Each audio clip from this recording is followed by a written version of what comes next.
Magandang araw mga kabugtaw. Ang pag-usapan natin ngayon ay ang military-industrial complex. Mahalaga itong topikong ito kasi iugnay natin to sa nangyayari ngayon sa South China Sea. Para siguro mas maintindihan natin ng malalim kung anong nangyayari sa South China Sea at ano ang mangyayari sa South China Sea, kailangan malaman natin kung ano itong military-industrial complex. No? Dati-rati, kung tingnan mo yung evolusyon ng giyera, ang giyera ay limitado lang sa lupa. Tapos nagkaroon ng giyera sa tubig, no? Na isilan yung Navy. Giyera sa karagatan, sa mga ilog, sa mga lawa, lake, no?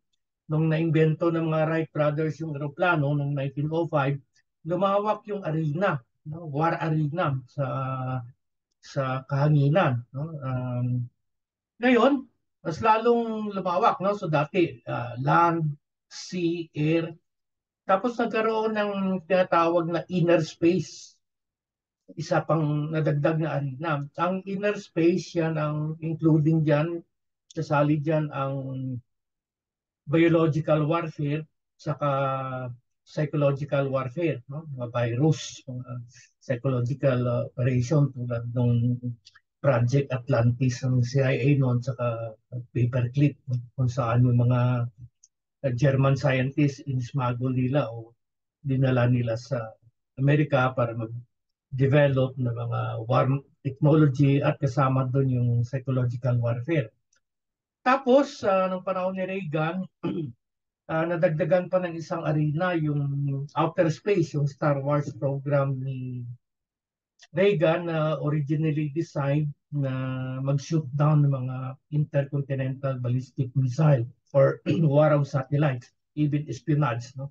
Na ginagamit yung satellite.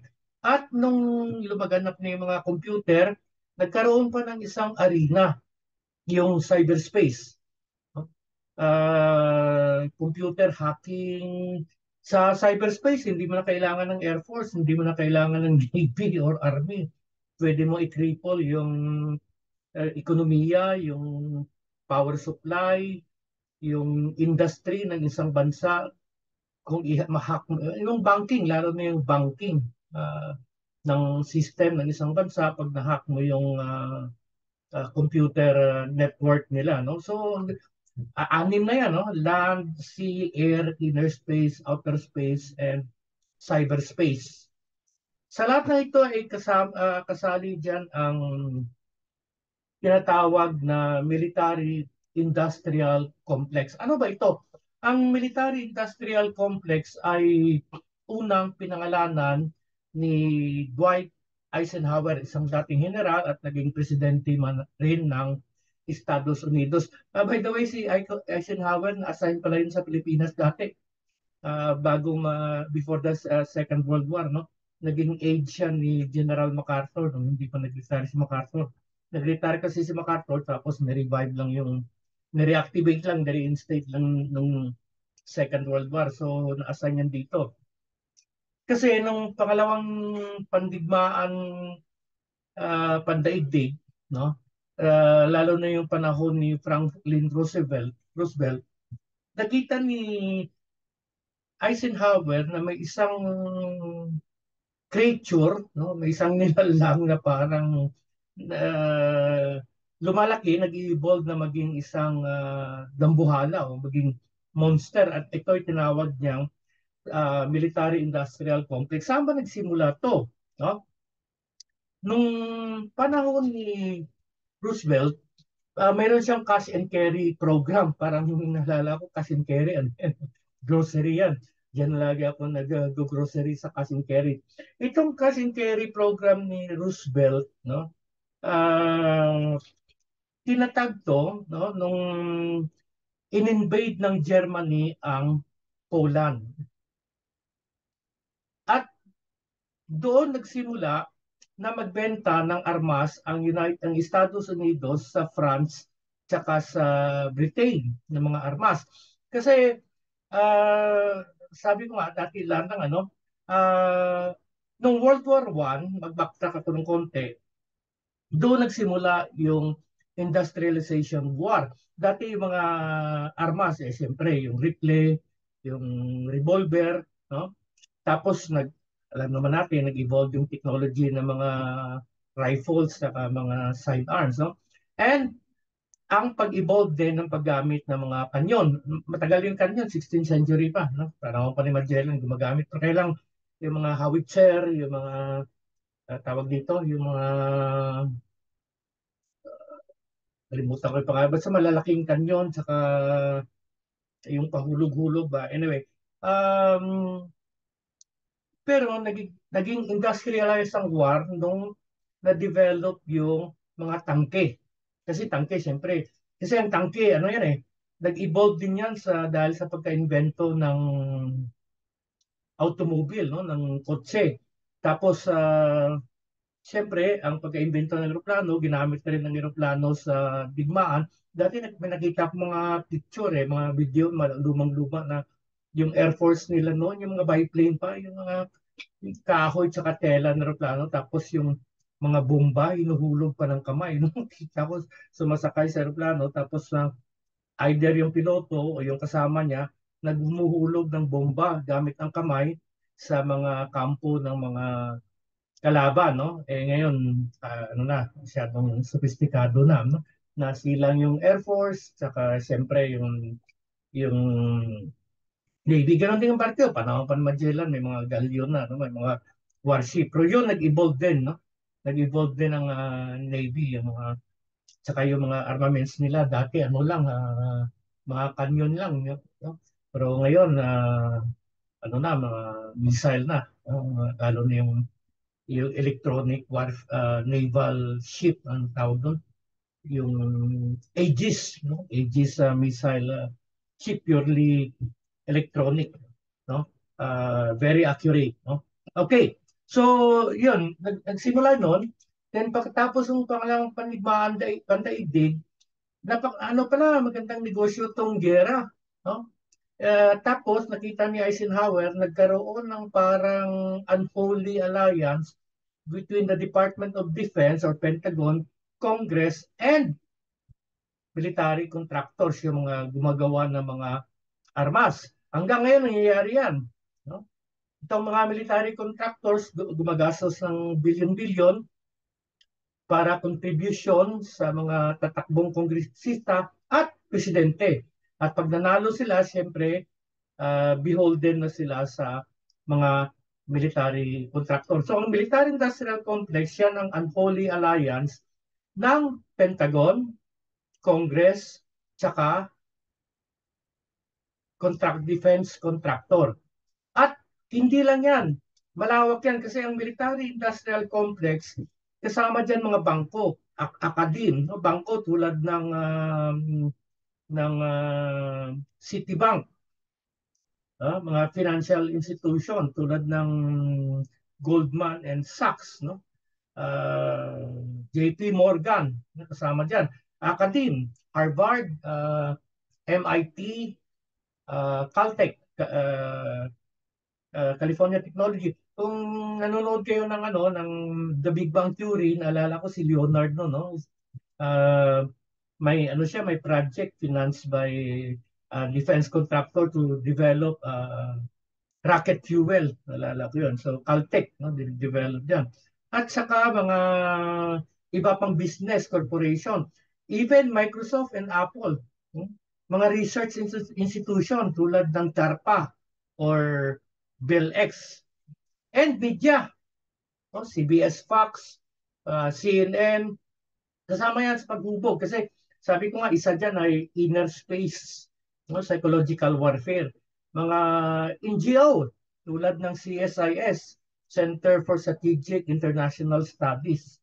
No, diyan kumukuha yung mga US warmonger, mga tuta ng kano dito sa Pilipinas tulad ni Carpio. May nakita ko recently, kagabi lang ata, na may sinabi si Carpio na if you say something good about China, agent ka ng China.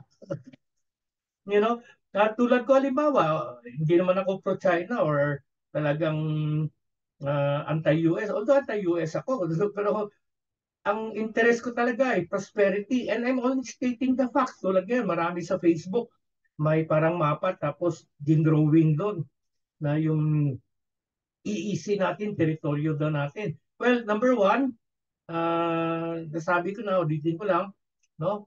Our EEC is not our territory. Number two, hindi natin alam kung saan yan kasi hindi nga natin napasurvey. No? Then number three, nobody owns the sea because of the 16th century doctrine that the sea is the common heritage of mankind. So, pero maraming kumakalat sa Facebook na West Philippine Sea, atin to. Ayan ba pala, number four, West Philippine Sea does not exist. Imagination lang ni Tino yan sa Executive Order 29 yan. Kasi kung gusto mo talagang palitan yung pangalan ng karagatan na yan, kailangan sumulat ka sa International Hydrographic Society and the whole world has to agree with it na palitan ng pangalan. Eh, wala nga sulat sinabit doon sa International Hydrographic Society. So, malawak pala. No? Malawak pala itong military-industrial complex. Hindi lang yung mga defense contractor or mga arms manufacturer. Kasama yung business, kasama yung academe, kasama yung media. No? Tulad nung nangyayari ngayon na psychological operation tulad yung ginagawa ni Carpio. Actually, yung sinabi ni Carpio sa kanila Tariela ng mga pro-China daw traitors, nangyari din sa Ukraine yan. Ang Ukraine sumabog 2023, no? Pero ang operation started as early as 2018. The same strategy, yung strategy na you and them, kami, sila, no? Na yung mga ayaw noon sa NATO, ayaw noon sa Estados Unidos, yung mga ayaw sa giyera, ay tinatawag na traitors, mga pro-Russian sila. No? So, nagkaroon ng polarization ang lipunan nila na nangyayari din ngayon sa Pilipinas. Sila, kami. No? Yung mga ayaw sa giyera, nililabel na pro-China at mga traidor. Kung sa ang totoo, yung mga tuta ng kanot tulad ni na Carpio, ni na Hidarian, ni na uh, Tariela, sila yung tunay na traidor kasi ipapahamak nila yung bansa natin. Sayang kasi sabi ko, there's a ship of prosperity from the west to the east. Ang ganda na sana ng pag-unlad ng Rio na ito at hindi matanggap ng mga kanlurang nasyon tulad ng Estados Unidos, mga European nation naiwan na sila ng China. Ano ang purpose ng military-industrial complex? No? Three things. Number one, US empire profit from war. Kasi nung panahon ni Roosevelt, nung nilika itong military-industrial complex, na actually pinag ano na, ang tawag dito, Eisenhower already warned the American people about this emerging monster. And to take note that, and to take consideration that Ike was a former military man before he became president. And one of the very successful military man who led the D-Day operation in Europe, yung pag-liberate ng Europe from the German. But siya mismo, no, nagbabala.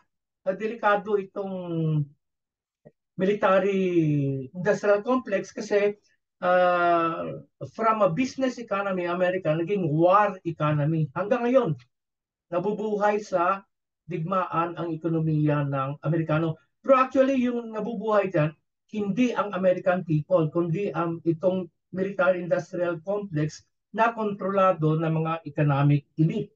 No? Number two, technology development. No? Kaya nga involved yung Caltech, kaya nga involved yung Massachusetts Institute of Technology, no, mga excellent engineering schools, no, technical schools sa Estados Unidos for weapons development. And number three, exploitation of the US population. Kaya kasama ang media. No? Kaya ang Amerika kasi impar eh. Nung pagkatapos ng ikalawang paglimbangan pandaigdig, dahil ayaw sumunod ng Russia sa hegemony or dominance ng Amerika, they were labeled as evil. Any nation na ayaw lumuhod sa Amerika ay dinidemonize ng media ng Amerika. So, Number one, U.S. impart profit from war, technology development, and exploitation of the U.S. population. Okay? Um, Balikan natin ng konti si Roosevelt, no? Kasi he created before the Office of Production Management and War Production Board. Ito yung nag-convert sa Amerika into a war economy. No? Uh, yeah. At nakita natin yan pagkatapos ng pagdigmaan pandaigdig ng tinatawag nilang Cold War, yung away between Russia and America, walang direct confrontation sa dalawang dambuhalang bansa, pero may mga proxy war sila. No? Tulad nung sa Latin America, no? Yung mga contras, no? Na pinipinance ng US government, yung mga guerrilla dyan, yung mga kontratista. Sa Afghanistan, ganun din ang Mujahideen. Kasi ang Afghanistan in-invade ng Russia, may mga freedom movements noon, yung tinatawag na Mujahideen or freedom fighters. Yun ang supplyan ng mga US ng armas, mga missile, mga Stinger missile para pambagsak sa mga helicopter ng Russia. Kung napanood niyo yung, ano ba yun, Rambo 2 ata, o Rambo 3, Rambo 3, no? Kaya Rambo 3 kasi Rambo 2 bumalik siya sa Vietnam para ligtas sa mga prisoner. Yung Rambo 3, no? Na si Colonel, yung boss na Colonel na nahuli dyan na may dala ng mga Stinger missile sa Afghanistan, kaya niligtas siya ni Rambo. At itong Mujahideen actually, no? Ang conduit ng funds, no, from the US to the Mujahideen was the Bin Laden group of companies. Yung si George Bush Sr., no, ginamit yung Bin Laden group of companies para construct ng mga airports sa Saudi Arabia. Pero underneath, sila yung conduit ng pera at saka armas na nagsusupply sa Mujahideen sa Afghanistan. So in other words, Osama bin Laden was a creation of the Americans. No? Yeah. Nakita natin yan ng Cold War. Talagang tumaas yung arms sale ng military-industrial complex. At kahit ngayon, no? I-search nila sa YouTube, makikita niyan. Si Austin Lloyd, yung United States Secretary of Defense, inamin niya mismo daw that war on Ukraine is beneficial to the US economy kasi nagbibenta nga sila ng armas doon. Pero yung pag sinabi ng US economy, it's not the economy of the American population, kundi ng military-industrial complex na hindi naman nagbe-benefit ang mga ordinaryong uh, Amerikano. So nag-evolve, no? Sa ngayon ang limang pinakamalaking arms contractor sa US ay yung Lockheed Martin. Lumili ka ng mga missile,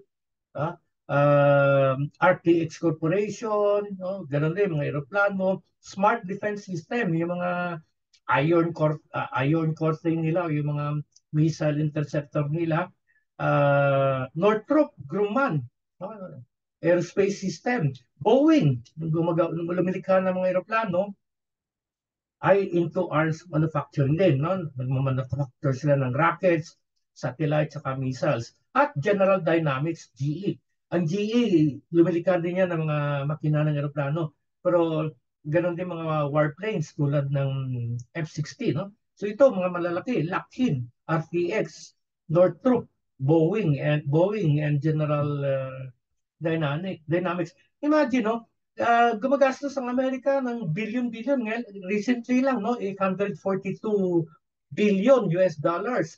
Ang ginasto at last year, in-approve ng US Congress ang 500 million US dollars para sa Compete Act.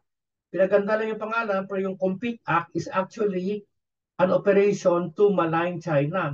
Kaya ang 5 million na yan, pupunta yan sa media, pupunta yan sa mga tuta ng kano, sa mga tawag dito, speaker nila, sa mga mouthpiece nila dito sa Pilipinas. Kaya itong sina Hidarian Tariela, pag tawag dito, pag press conference or pag may mga conference, 5-star hotel, talagang first class yung mga pagkain, saka lahat. Kasi well-funded nga sila.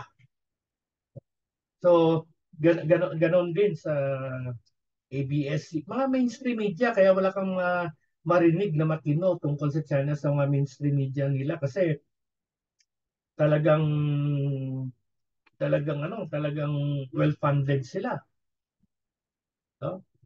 Ang giyera kasi ay malaking racket. Alam mo sino nagsabi niyan? Hindi ako, kundi si Eisenhower mismo. In fact, to quote Eisenhower, when he warned the American people about about the emerging industrial complex at that time, sabi niya, every gun made, every warship launched, every rocket fired signifies theft from those who hunger and not fed, are cold and not clothed. From Eisenhower himself. Imagine, Tomahawk missile, isa lang yan eh. $2 million yan. Mga mahigit 100 million pesos. Isa lang. No? Billion ang ginagastos sa gera. Hindi ko na makita, pero dati meron ako yung world spending. Number one is always military spending. Malaki pa sa healthcare. Billion-billion ang ginagastos ng Estados Unidos sa gera, pero hindi nga nila mabigyan ng solusyon yung mga homeless nila. Yung mga healthcare nila, hindi nga nila mabigyan ng solusyon. Maraming Amerikano ang nagdudusa sa hindi makapagpa-hospital kasi mahal o walang health insurance. No? Ang ekonomiya nila. Actually, sa Amerika, alam nyo, nabubuhay yung tao doon sa utang. Natutuwa nga ako sa mga Pilipino doon na sa oras makuha nila yung SSS nila, nako, yung telepono nila, umiinit sa tawag galing sa mga bangko, galing sa mga kreditor. No? Eh, ito ng mga Pilipino, hala, tanggap ng offer, swipe ng card, pagdating ng bills, sakit ng ulo nila. Kaya nga nag-collapse yung US economy kasi nagkaroon ng balloon effect na yung mga utang hindi na mabayaran. Pero sa gera, ang laki ng ginagastos. Ngayon, balikan natin dito sa South China Sea. Kasi sabi ko nga, ang gera isang malaking negosyo sa Europe, andun ang Ukraine ngayon. Billion din ang ginagastos ng Amerika sa Israel na tulong daw sa Israel in the war against the Palestinians. Siguro kahit sa Facebook makikita yung mga kalunos-lunos na sitwasyon ng mga tao, lalo na yung mga bata, no, na namamatay sa gera o nasusugatan sa gera doon sa Gaza. Actually, hindi na gera yan eh. Genocide talaga yan. It's really a crime against humanity. At yan dahil sa tulong ng military-industrial complex. At gusto rin nila magkagaroon ng gera dito sa South China Sea, maliban sa gusto nilang sirain ang ekonomiya ng region na ito, the emerging economy of this nation, but they want to showcase modern naval warfare. Kasi ang last naval warfare na nakita natin, 1982 pa eh, during the Falkland War. Eh, 30 years ago, marami ng bagong teknolohiya. At siyempre gusto nilang i-showcase. Exciting, ano?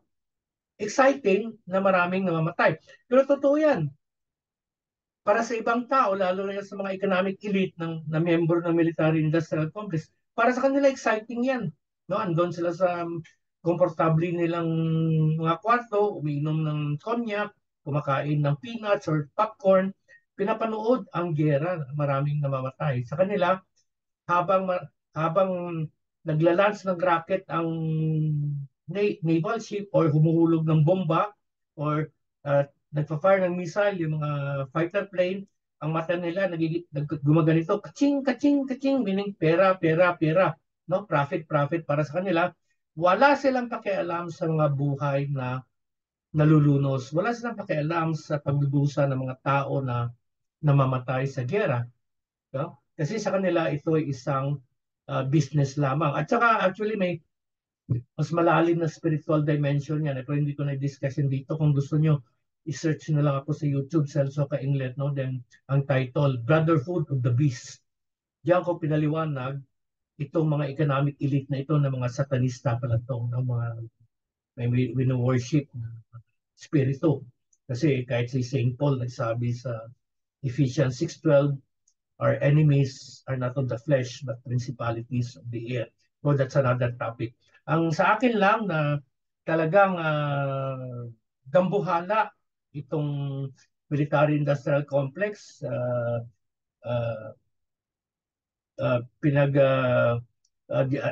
Eisenhower already warned us about this before, no? So, anong gagawin natin? Kasi alangan naman sumuko tayo. Huwag tayo sumuko kasi we have, in unity there is strength.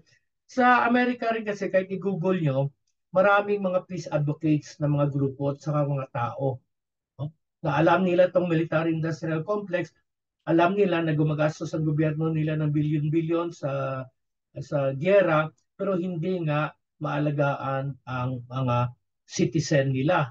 No? Kaya ako may mga correspondence ako sa mga peace advocates na to na mag-unite tayo na tayo ay pigilan natin, i-expose natin ang kawalang hiyaan ng military-industrial complex. Kasi ako naniniwala, being a student of the Frankfurt School, sa Frankfurt School kasi lalo na sa critical social theory, si Jürgen Habermas, isang pilosopo na kung saan ang masteral thesis ko ay tungkol sa kanya, no? The moment you expose the malicious intentions of these groups, it will hopefully lose steam, mawawalan ng buwelo. Kaya huwag tayong tumigil, huwag tayong sumuko. No, ako ngayon, itong ginagawa ko, expose na expose. Ganito pala, bakit talagang gusto nila magkagera dyan sa South China Sea? Kasi ginagatungan pala ng military-industrial complex. Okay, para sa kanila, ito ay malaking negosyo. No? Kaya patuloy lang tayo, magsulat tayo, mag-expose tayo. Ako, ginagawa ko na yan. I'm linking with peace advocates all over the world. Pero hindi lahat kasi yung iba dyan created by the CIA also, lalo na yung Peace Corps. Maraming Peace Corps dito sa Pilipinas. Pero actually, mga Peace Corps na yan, canon father yan eh. Magandang intention ng Peace Corps, pupunta, tutulong sa isang mahirap na lugar. Pero actually, pag may namatay sa kanila, it will give the US reason to attack this country or this society, no? So padayon lang tayo mga kabugtaw. Kailangan gising tayo at tuloy-tuloy ang pag-expose natin sa mga nambuhala, mga demonyong grupong ito. Maraming salamat sa mga kabugtaw, hanggang sa muli.